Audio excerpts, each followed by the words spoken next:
Shalom everyone, and today we're studying Parashat Lekh-Lekha, the third Parasha in the book of Genesis. Genesis chapter 12, verse 1. ויאמר אדוני אל אברהם, לך לך מארצך וממולדתך ומבית אביך אל הארץ אשר אראך. The journey of humanity is really launched in this parasha. And God said to Abraham, Lekh-Lekha, get out of your country, from your birthplace, from your father's home, to the land that I am going to show you. Now, we spoke about it so many times, and I have to, but every year, Parashat Lekh-Lekha, it's the same part of the year. It's the beginning of the month of Cheshvan. The new year has commenced, and we are facing the new journey that each year is bringing to each one of us. Every year is another journey, and our job as human beings is to find the journey, the private, individual, special journey of each one of us. Of course, there is a connection to the collective journey of humanity, that we are all part of it, and we want it or not, we are becoming more and more aware that all of humanity has a common journey, because we are riding the same tiny planet that revolves around the sun. So the words translation of what I just said, and God says to Avram, Lekh-Lekha, which means get out of your country. And we always ask the question, it was not his country, because in the previous verses we realize that Abram is originally from Ur Kasdim, the city of Ur, in the land of the Kasdians, which is in the south of Iraq of today. We don't hear that over here, but we know in the tradition that Abram, being a great astronomer and astrologer in Ur for so many years, till his late 50s, and then he rebels because he discovers the one God. Okay? And he declares that because he was a celebrity in the government of Ur, and the king of that time simply throws him out of the country, and Abram is starting a journey, and the journey takes him to the sources of the Euphrates that's in Kurdistan in Turkey of today, and he stays there for I think about 15 years. Now the story goes, and when God says to Avram, Lekh-Lekha, get out from your country, from your birthplace, it's not his country, it's not his birthplace, and he goes to Canaan, the land of Canaan, today's Israel. What is this story about? And the answer is simple. The story of humanity is starting with Adam. Adam is the first beginning of the journey of humanity. However, because Adam committed the sin of the tree of knowledge, the moment the sin happens and Adam and Eve are being driven out of the Garden of Eden, then humanity as we know it, with the perception, understanding, consciousness of humans that we know, is being born in this universe. And when we are talking about the Jewish calendar, 5783, we are counting how long are we counting, which means how long are we in that perception and reality. The first 2,000 years of that stage are called Shnot Tohu. In the Talmud, it's being called Shnot Tohu, the years of wonder. Wonder not because people are looking around and saying, wow, the universe is wonderful. It's wonder because when you're wandering in the wilderness and you have no idea what are you doing here, you have no idea what's your purpose in life, and these 2,000 years are being covered in the book of Genesis, in Parashat Bereshit, That's the first 10 generations from Adam till Noach. We learned in Parashat Noach last week that the first set of generations, 10 generations, was not successful because they commenced with a total destruction. Noach is starting the whole set all over again, and 10 generations later, Parashat Noach is over with the birth of Abram. Okay? So for 10 generations, we have again mistakes, wonder, which means we have no idea what we're here for. Rebellion, the Tower of Babel. So all of that is happening in Parashat Noach, and we're starting with Abram, the journey. And that's why Parashat Lekh-Lekha is starting with the journey. The journey of humanity is the journey of a human being, which is the ongoing, daily, hourly journey that if you really want to connect to yourself being a human being, you have to remember you are on a path, you are on a journey, your job is to be walking. Now, the Talmud is teaching us that humans are called holchim, walking, from the word helech. Here, the same thing, Lekh-Lekha, means go, walk. It's the same source in Hebrew. Now, Lekh-Lekha, holchim, angels are called omdim, standing, which means when, sometimes we meet people and they say, I want to stay the same. My job, my goal is to stay the same. I want to stay young forever. I don't want to know better. I don't want to know different. I just want to be the same thing. I want stable, easy, comfortable life. Okay? Some people do want that. That's not human. And also, that's why the Torah in Parashat Vayikra speaks about shor or kesev or ez ki valed. When an ox or a goat or a sheep will be born. And the question of the commentators, it's not an ox, it's a calf. It's not a goat, it's a kid. It's not a sheep, it is a lamb. And the answer is, animals, the way they're born, they'll never change. Never change. Which means, if you saw the birth of animals, if you didn't see that, you can see it on the internet. They're born within very short time. They get on their feet. They know already how to find food, first from the mother, then around, and they go play with their friends. Okay? A human being is born, it's like a worm. Good for nothing, can't see, can't understand, can't walk, can't do anything, can't grab, just can eat, and that's it, like a worm. It takes it a long time to grow. What's the message? Animals, the way they're born, they never change.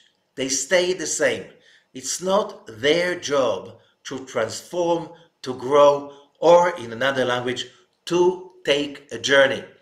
The real journey is given to humanity. So if a person wants to connect to his or her own internal mission, we have to accept the idea that we're here to change and transform. That's our daily journey. So that's why Abram basically starts this journey because, as we're going to see later on, the legend is saying that Abram, as an astronomer, he was researching the universe out of real wonder, and also wondering, like, what is this for? And when he finds out how intricate, wise, complicated is the universe, and how everything is magically organized, all the planets and the moving of the stars and the stars' constellations. And when Abram does this research, he comes to that realization, like many people. It happens to many people by you're watching the creation and you're learning and you're studying the structure and the magical wisdom of the structure of the universe, and then you find God in that wisdom, because you realize there is a force that moves everything, that gives everything its life and power. And when you make that connection, that's one of the ways that people make the connection with the true, real, endless God, the God of Abraham, Isaac, and Jacob, the one God that is the creator of the heavens and the earth, that is the one who gives life to every atom, every particle, every solar system or galaxy in the universe, and it is within everything and it's surrounding everything. When you get to feel that through the research, you get to find what Abraham found, the connection. The connection with that godliness in the universities everywhere, within everything, that is the spirit of the whole creation. When Abraham gets that state of mind, he finally reaches a certain kind of completion at the age of 75 years old. Okay, this is not young. Okay, that's what the Torah is telling us in the first sentences of chapter 12. Okay, and then it says, verse 2, chapter 12, Ve'escha legoy gadol, I'll make you a big goy. Goy in Hebrew means a nation. A nation could be any nation. Goy means a nation. Va'avarchecha, and I'll bless you. Va'gadla shmecha, and I'll make your name grow, which means I'll make you a brand name. I'll brand you as a real important branding. Ve'yebecha, you will be a blessing. And we'll see later on, like the Zohar is asking the question, are we witnessing over here the journey of the first human that really broke all the boundaries and started the real journey of every human being? And he's simply showing us the way, or there's something more into it. And the Zohar says, yes, there's something much more into it. Of course, like anything in the Torah, we have some layers, but we'll come to it later on. So first of all, let's cover the story of Parashat Lekh-Lekha just from the perspective that here it is, Abram, as the first person who really got it, who really experienced the oneness of God, which means the heaven and the earth, all the little details and the big ones, that there is one force, only one, that is within everything, and we are just part of that oneness.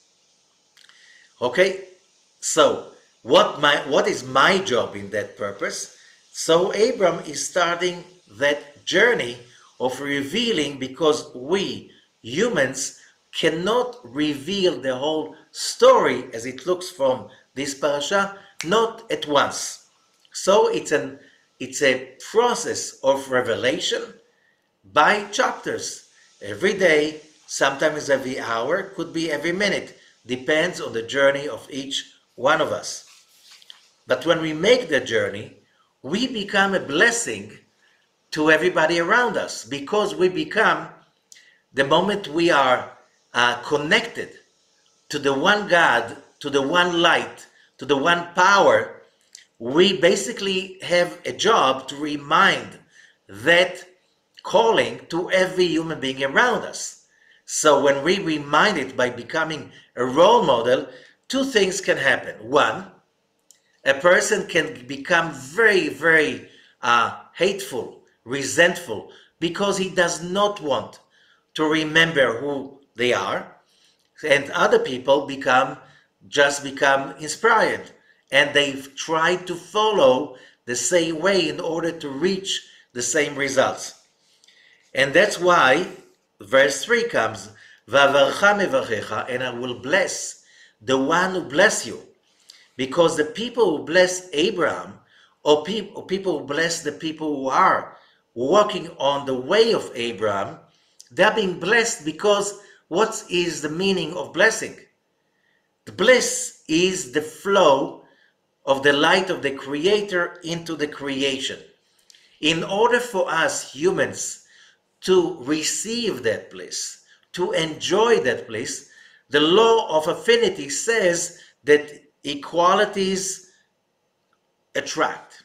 So you want to receive that flow, you have to vibrate on that wavelength.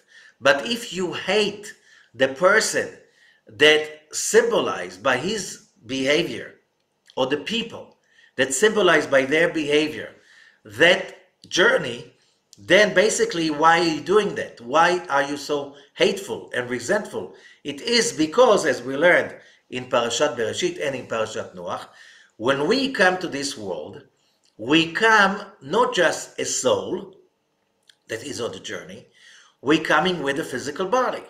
And the physical body is coming purposely with an evil inclination.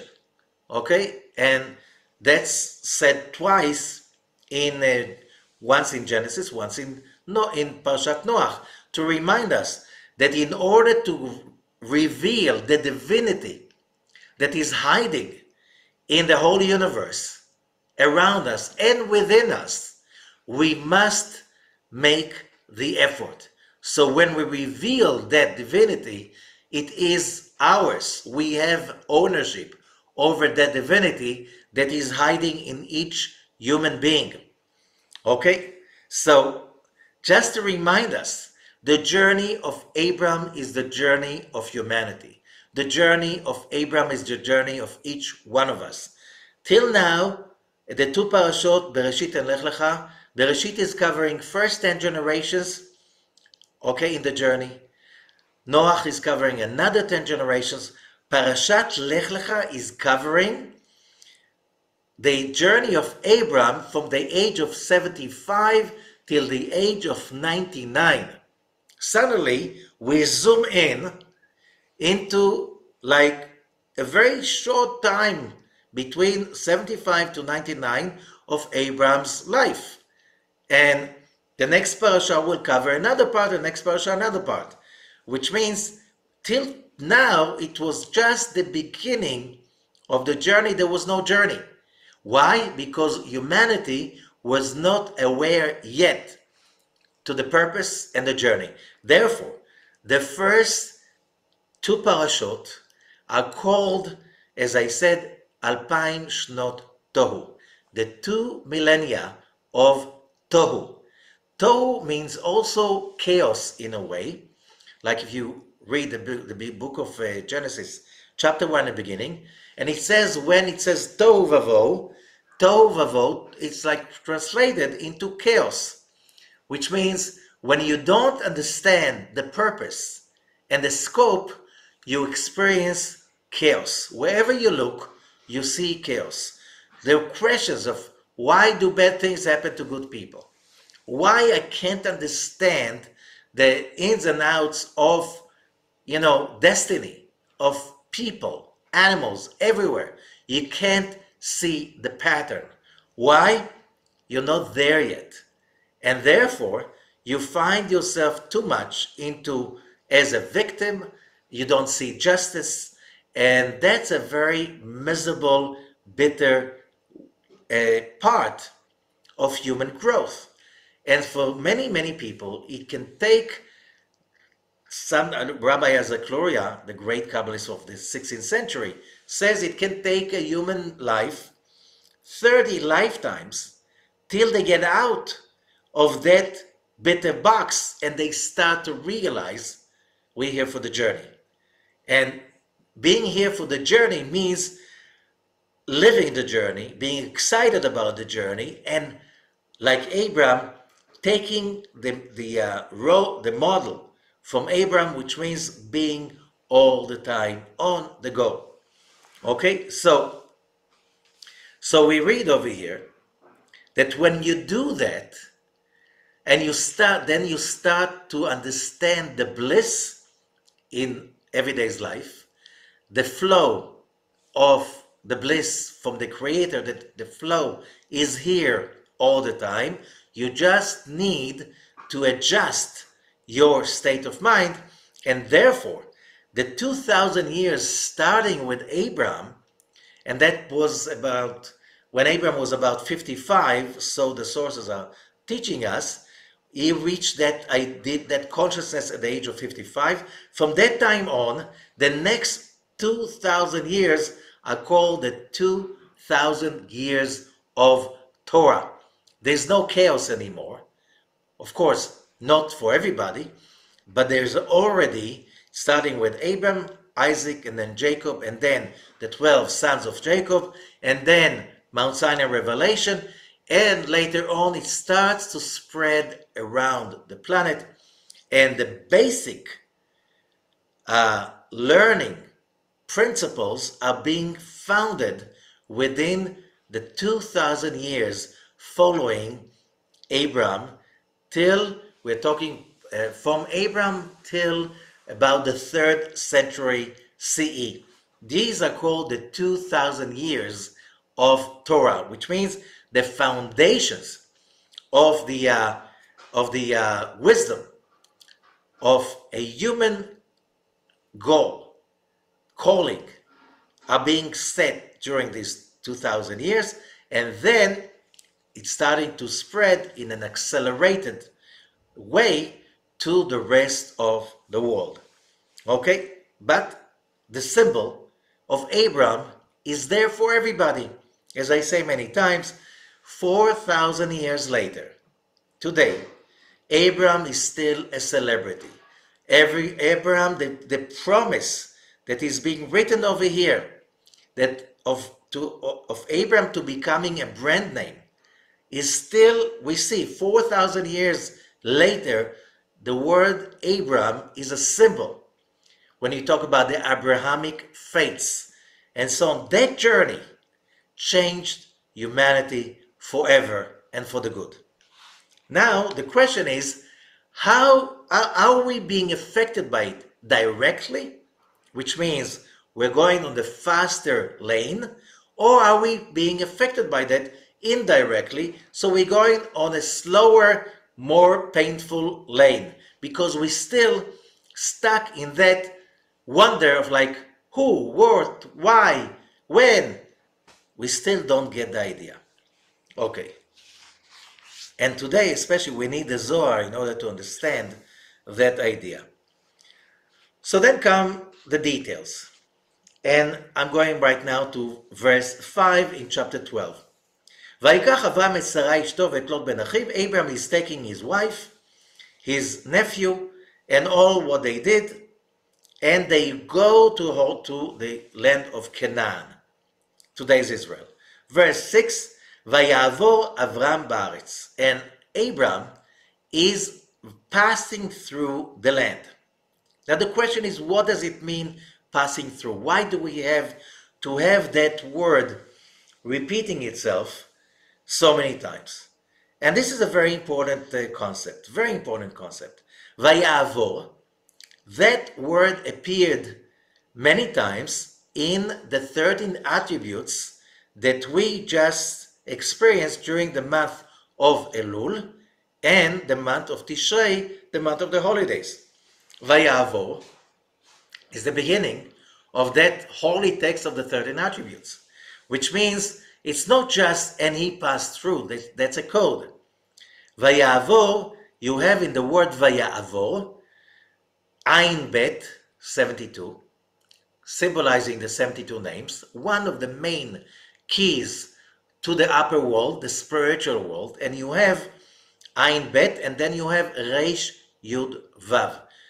Reish Yud Vav is a number, Rayu. Rayu, this number, Reish Yud Vav, 216. 216 is the number of letters in the 72 holy names of God. Okay, which means, well, so we have altogether 4 times 72 in the word Vaya'avo. There's a lot of into it, but that means that it's not just to tell us that Abraham was traveling along the country, so he wanted to know, this is my holy land, this is my promised land, I want to know the country. No, it was the journey that we're talking about is a spiritual journey.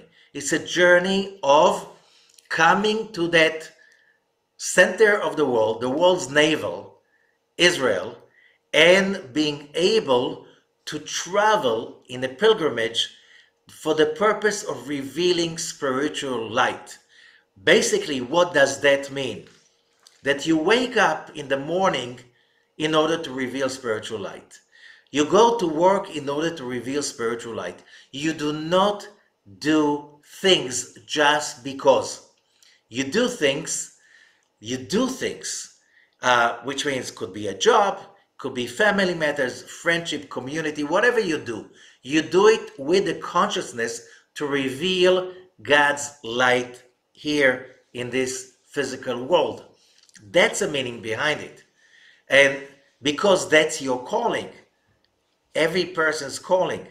We're not beasts, we're not animals. There's nothing wrong about animals, but that's not their job. They're like angels. They came to this world to do a certain job, but they are not here to transform anything. The only creature that comes over here for the purpose of transforming the earth, the physicality into spirituality, the bitterness into sweet, the darkness into light, the only being that has not just a duty, also the ability to do that, that's a human being. And as long as you can't find that trait inside you, you'll never find your calling.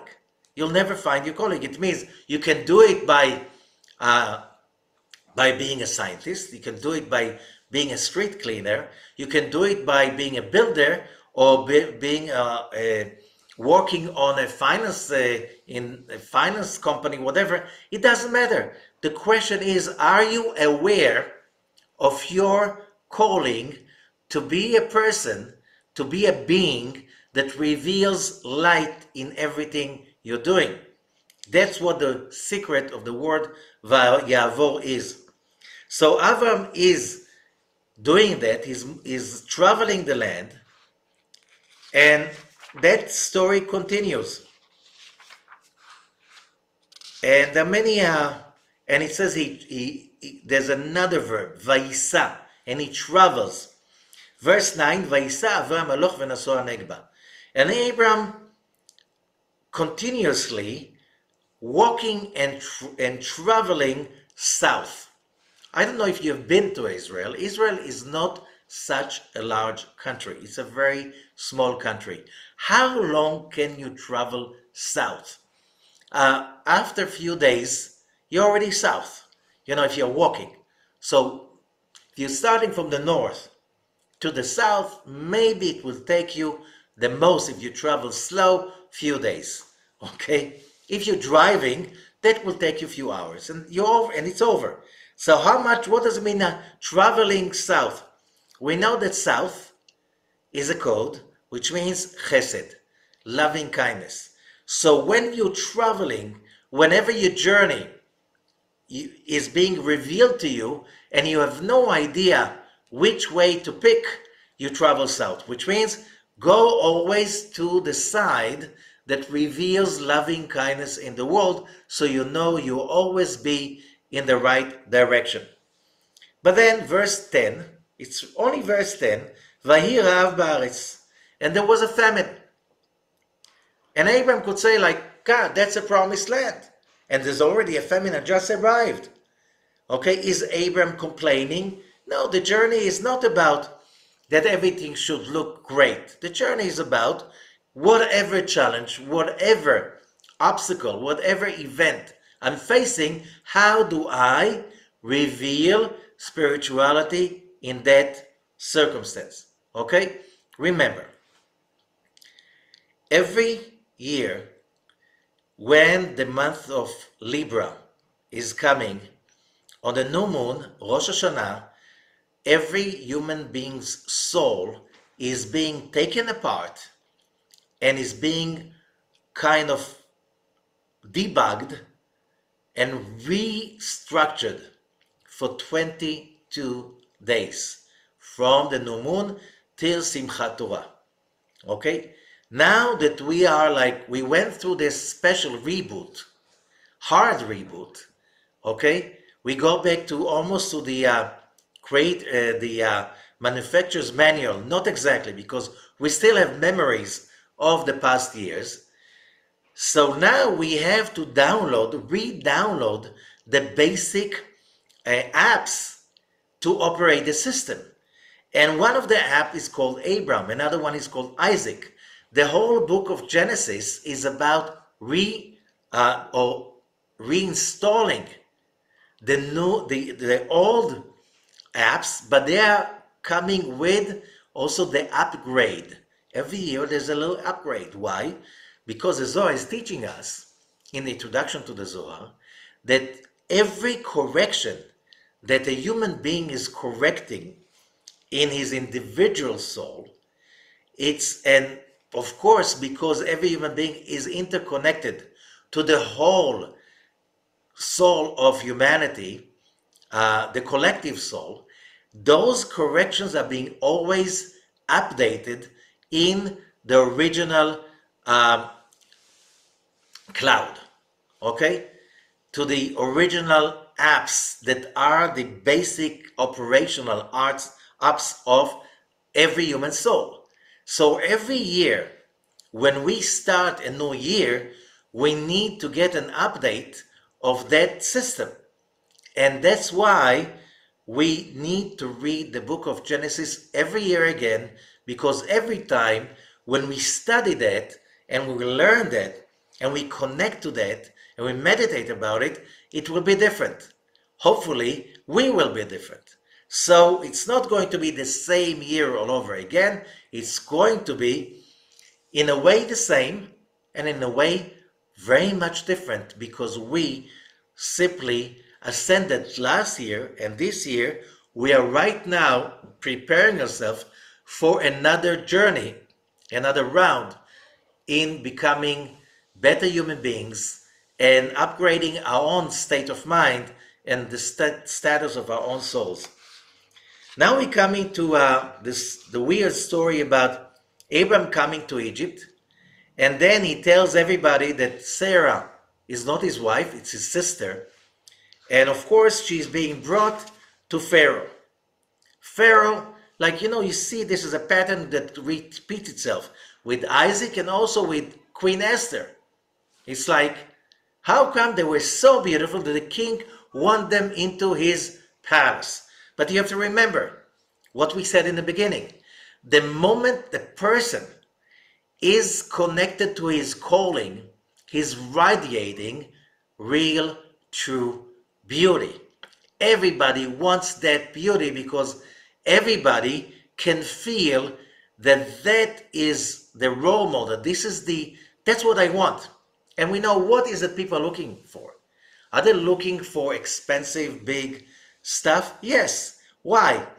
Because there's an aura that's the right thing to have. But it doesn't have to be expensive. It doesn't have to be complicated. It's very simple. When it vibrates closely to the frequency of the Creator, then a person experiences beauty, perfection, and he has the lust for it. That's what I want. I want something like this because I know that it awakens within me something really, really important, even if I'm not aware of it. So the Pharaoh is taking Sarah to his palace, and he thinks he can marry her. It doesn't work for him.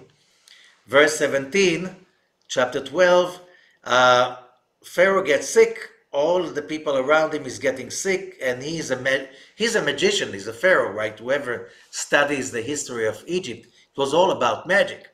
So immediately he's asking, like, what is that? And they were not really playing dice. It was much bigger than that. And immediately they realized that because of Sarah, that Sarah is married to Abraham. That's why they're being plagued. Verse 18, Vayikra Paro leAvram, and Pharaoh calls Avram.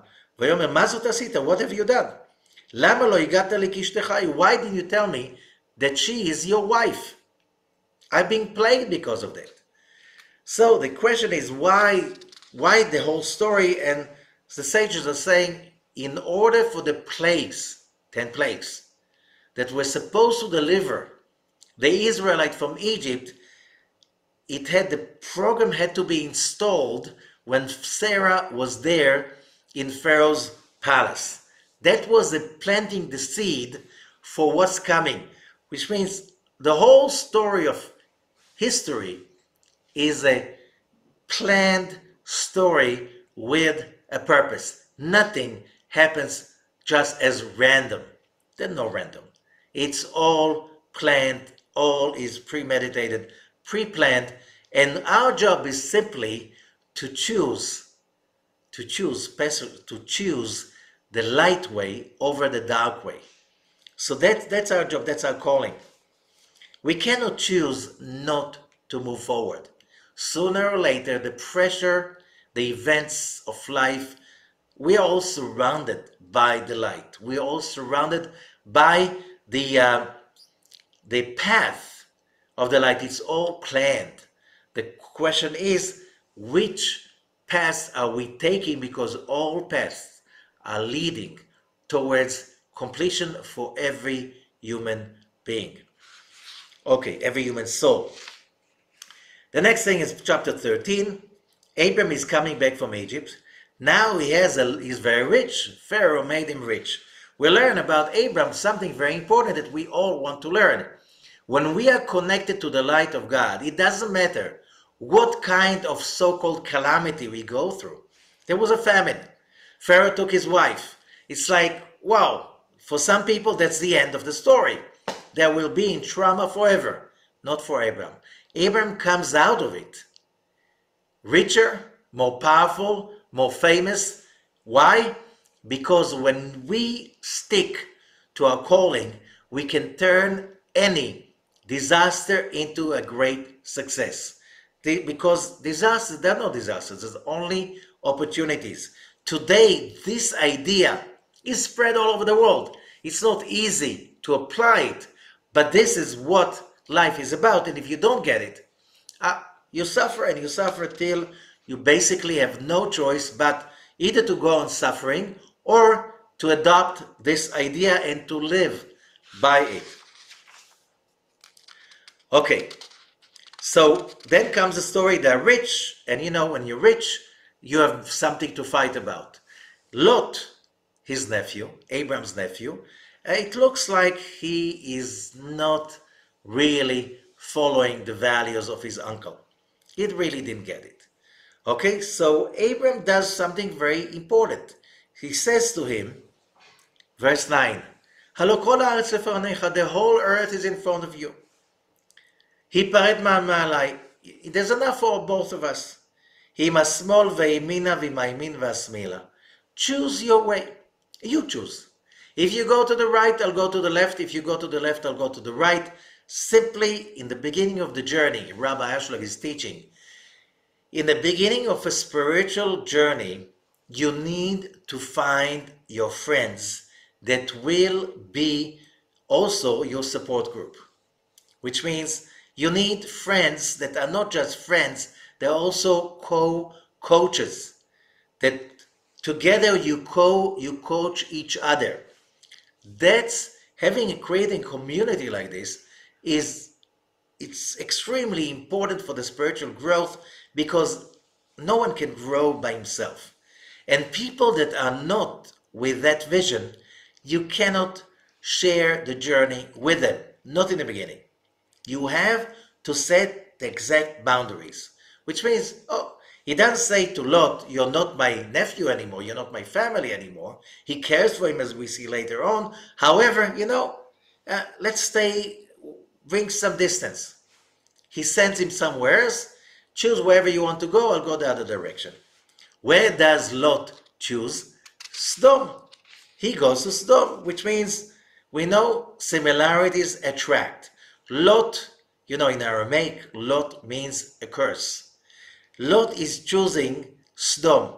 And we know Sodom is not a very nice community.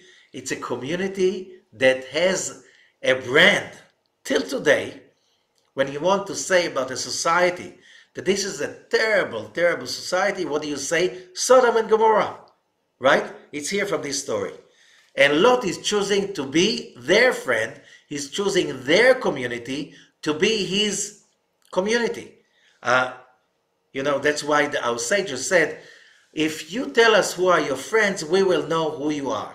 Because similarities attract. Chapter 14 is about the war. There was kind of a world war happening. I won't go into that, about the political status of the land of Israel and the Middle East. Those days, there was still always wars over there and coalition between some kings against other kings. But Sodom and Gomorrah lose that war and they're being taken into captivity, Lot with them. And there's a weird story. Lot is being taken into captivity. So Abram is creating a little army of 318 people. Okay, why is it important for us to know exactly the number of the militia that Abram creates in that journey? That's in verse 14, chapter 14. Okay, Rashi says, that was not 390 people, don't even think, it was only Eliezer. Eliezer is 314 and 18 by numerical value. Rashi usually, when he gives us some explanations, they make it even harder to accept. 318 people, the militia, the private militia of Abram, is going to win the battle against the biggest superpower coalition in the Middle East? What are you talking about? But if you followed with us the Parasha of Bereshit and the Parasha of Noach, the number 318 appeared already in each one of them. One of them said, the symbol of Adam's control of humanity, ability to control destiny, is the word siach. Siach means speech. Siach is, in Hebrew, every letter is a number. Siach is 318, exactly. Shin, the first letter is 300. Youdkevitch is 18. Okay? Siach is 318. Parashat Noach, Shem, Cham, Yefet, the three sons of Noach, initials Siach. Shem, Shin, Cham, Chet, Yefet, Yud. Siach, 318. Which means there's a magical number in 318. That means if you want to basically step up to the plate and have some control over your destiny, it starts by having control over your speech. And when we spoke about the covenant in Parashat Noach was about the covenant, in Hebrew, Brit. How do you call circumcision in Hebrew? Brit Milah, the covenant of the word. A person that his word is standing and he can trust his word, which means he keeps the covenant. He answers to higher authority. There's some internal power that he can achieve things others cannot, which means and it's very, very important to understand, what makes human beings human is being aware of the power of our speech. You never speak evil about others. You never speak evil about yourself. You never speak evil about the creation and not about the creator. That's part of the 7 Noahide laws. Okay? Why? Because reality is a result of our speech. The more we are aware of that power, the more power our words have. Which means when we promise, when we plan, when we say things, the more we keep the covenant, the more power we have, by saying the words and making things happen. Words have power. Not every human words have the same power. The more power you give to your word, again, Brit Milah, the covenant of the word.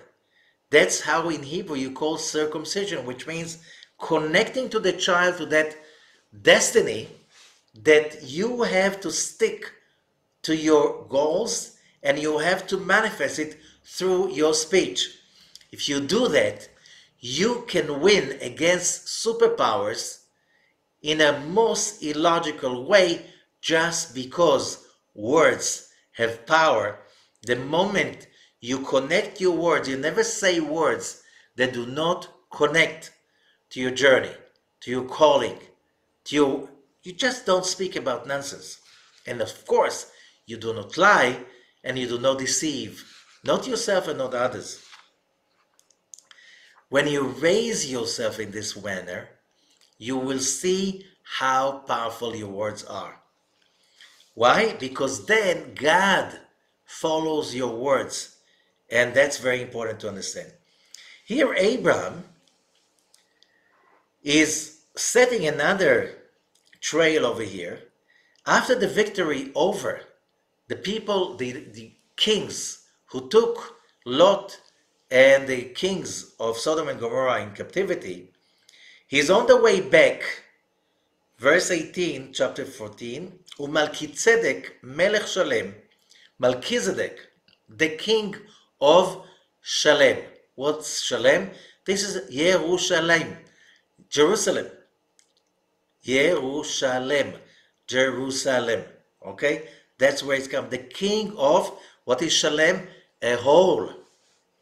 Hotzi lechem veyayin, he brings bread and wine, and he, vehu kohen la'el elyon. He is the priest for the supreme God.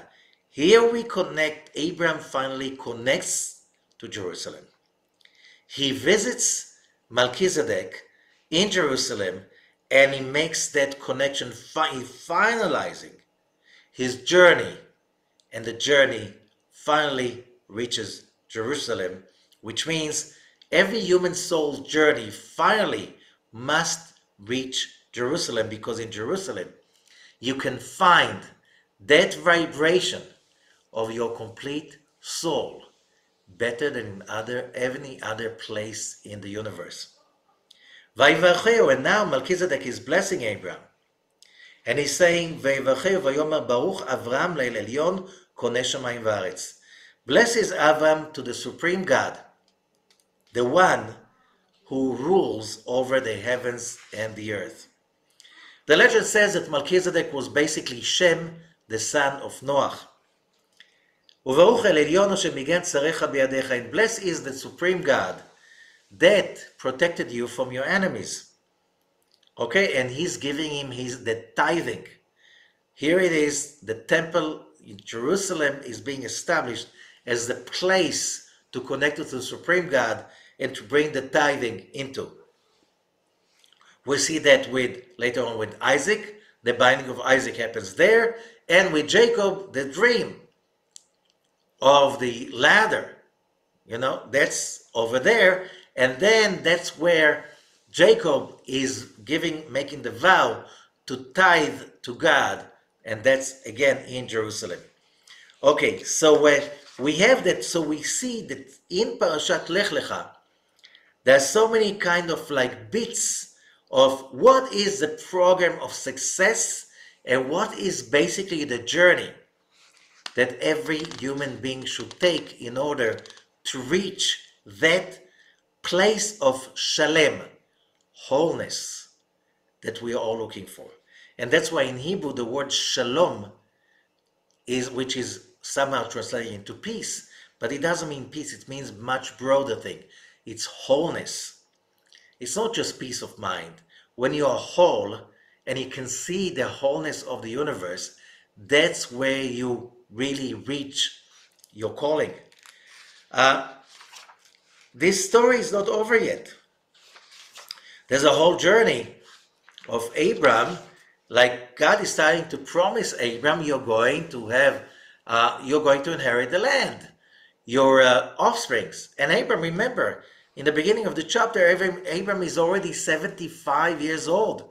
Sarah is 65. Now it's later. They're already around in their 80s. And Abram is saying, like, how am I going to have a child?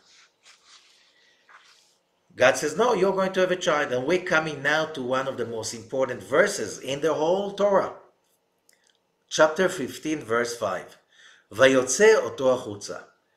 And God takes him out. Vayomer, and tells him, Habet na shamayma, look down upon the heavens. Count the stars. So shall be your offsprings. And Rashi is saying, what does it mean he took him out? And Rashi says basically he took him outside the space of the physical world. He got him outside the box. He got him outside the matrix of space-time that we humans are stuck in. Basically, Abram and Sarah did not have children, so they had to overcome the barrier of space-time.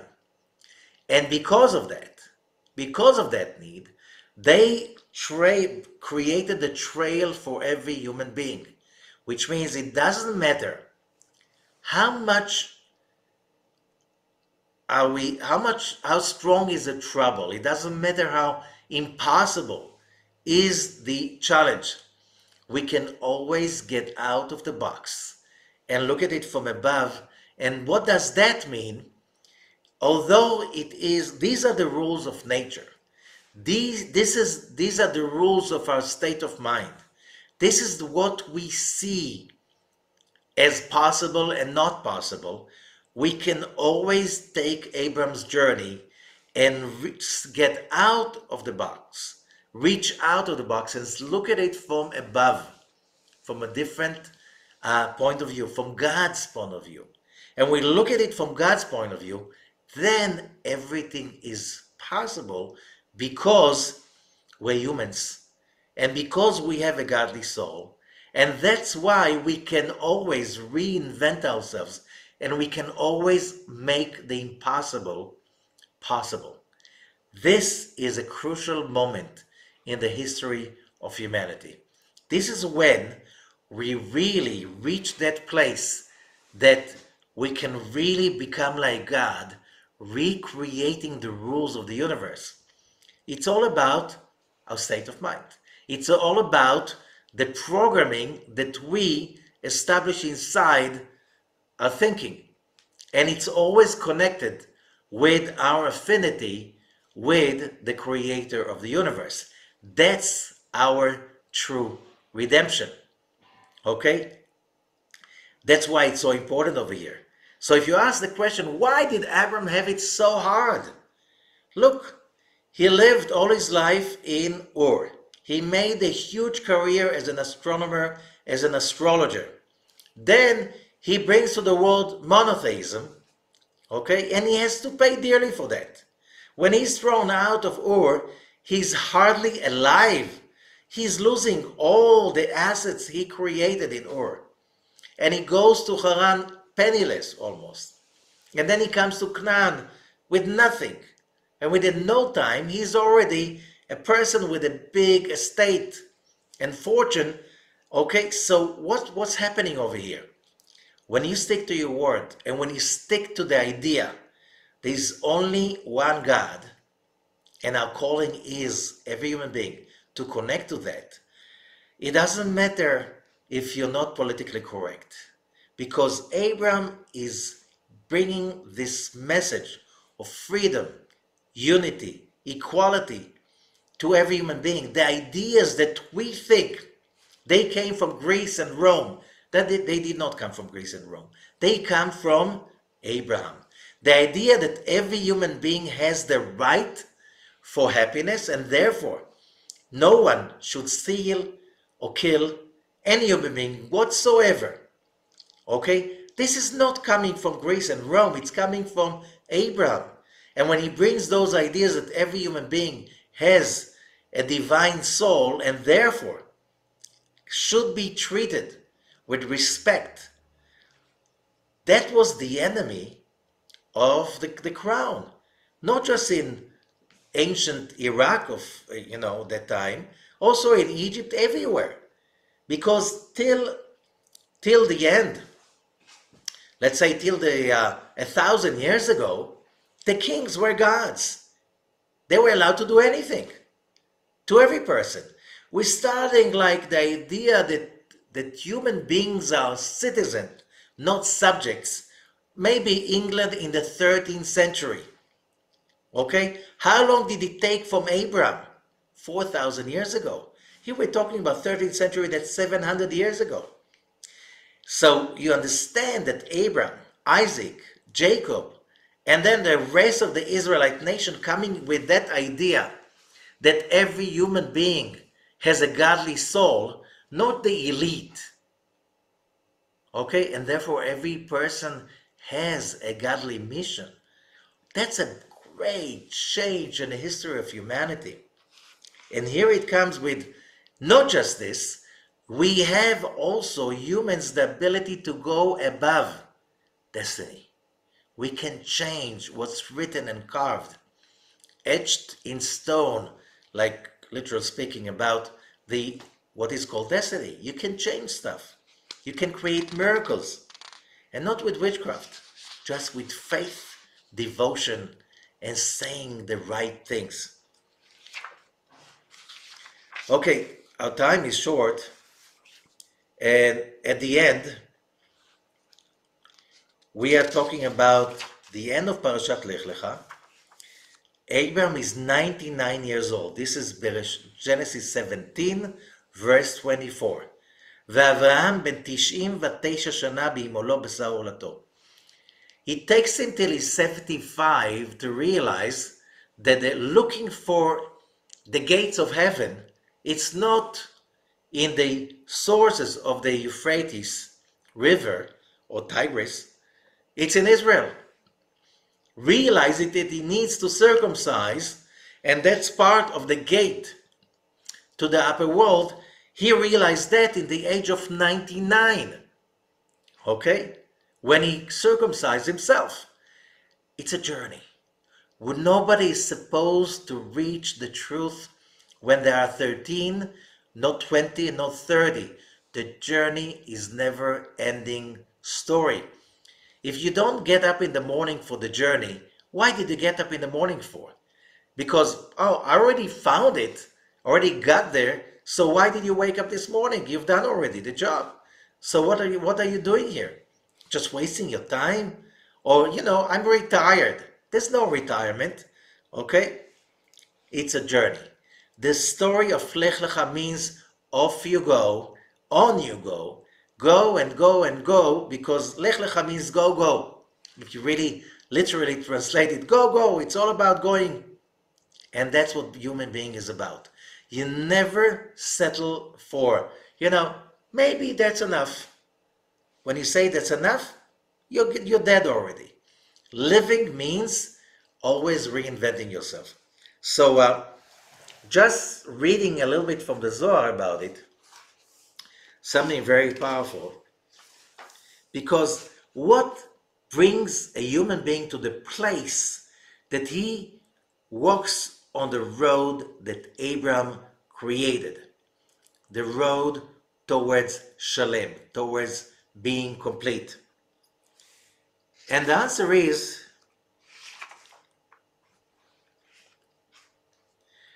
that the deeper meaning is that the journey of Abraham is basically, the Zohar says, the journey of the soul from the upper world to this world towards its own completion and correction. So when the soul is coming down, I'm reading in the Zohar Asulam, verse 13 of Parashat Lekh-Lekha. Kol nishmatin de alma minei parchin, nishmatin ilen alin beginta, lenachata lehai alma, nishmata kad nafka, התברכה בשבע ברכן, למעבי אבא לגופה, הסליקו אילה, הדר דכתיב, ויאמר אדוני אל אברהם, הנשמתה אילה, אבא לגופה, בסליקו דדיוקנה אילה. Translation. all the souls of humanity, before they come down to this physical world, they go to the Garden of Eden. And from there, from that garden, they descend to the physical world into a physical body. When the soul is coming down from that higher world of the Garden of Eden, the soul is being blessed in 7 blessings. So the soul can become Avram. Av in Hebrew means the father. Ram is the body. So the soul is, what is our calling? What, the first one, we are here to be the father, which means the ruler of the physical body. We're not here to be addicted to the body needs, because the body needs are there for us to overcome them, not to eliminate the body, but to harness the body. Okay, so the upper soul is called Avram. We here to master the physical body and the journey. Okay, that's the first thing. And then comes the whole thing about we here to make through the journey, always overcome, change, transform in a spiritual manner. And here, when the soul is coming down to this physical world, then the soul is being sworn into going by the rules. Okay, so we committed, we promised to keep the laws. However, when we come down to this physical world, we come into a physical body that makes us forget. Why? So when we remember, we own it, we earn it, we make it happen ourselves. But God is giving the soul the keys for the 100 blessings that the soul must reveal daily. 100 blessings. How do we know? Lekh-Lekha. Remember, every Hebrew letter is a number. Lekh-Lekha is 100. Lamed is 30. Kaf is 20. Twice Lekh-Lekha, twice Lamed Kaf, we have 100. These 100 is, how do you achieve them? By moving up, changing, reinventing, innovating, looking for the spiritual blessing in everything we do. We have 100 blessings to reveal daily. And why? כדי להשלים מדרגות עליונות. In order to complete, again the word shalem, to complete, להשלים, the upper levels. Every human being has that job. Together, 100. Lekh-Lekha. Okay, so, and when it says get out of your land, your country, your birthplace, we're coming out of our birthplace, the Garden of Eden. And we have to master the limitation of this physical world. And what's Moladetcha, your birthplace? So, Molad is the birth of the moon. So, and your home, your house, we know in a zodiac chart, in a astrological chart, you have 12 houses. So the Zohar said these are the 12 houses of the 12 signs of the zodiac that we have to overcome, to ascend above, and that's our journey. That's our destiny. Yes, I was born Aries, I was born Taurus, I was born Virgo, whatever it's sign. I was born, I have a rising and so on. It doesn't matter. That's what you came to the world with. You chose about your mission, but that's what you have to overcome, ascend above, get out of the box from, and reinvent yourself. That's our job. So here we are overcoming those 12 houses in the zodiac chart. And it goes like this on and on, but basically that's the mission of all of us for the next coming year. All what we see around, all the chaos that we see around, politically, economically, whatever we see the injustice and so on, it's all to provide, everything is there for one purpose and one purpose alone, to provide us, individuals, the journey to overcome, to conquer, till we reach a place that we're not in wonder anymore, but we are here with a purpose, with a mission, with a vision, with a knowing that we're here to reveal spiritual light. And that's our journey. And if we are put in a place of huge chaos or small chaos, wherever we are being put, whatever journey we are at, that's the light we have to reveal. That's our part. And that's how we're going to create the correction of the upper levels, each person by his journey or his calling, mission for this coming year. Thank you so much, and a lot of success in the journey.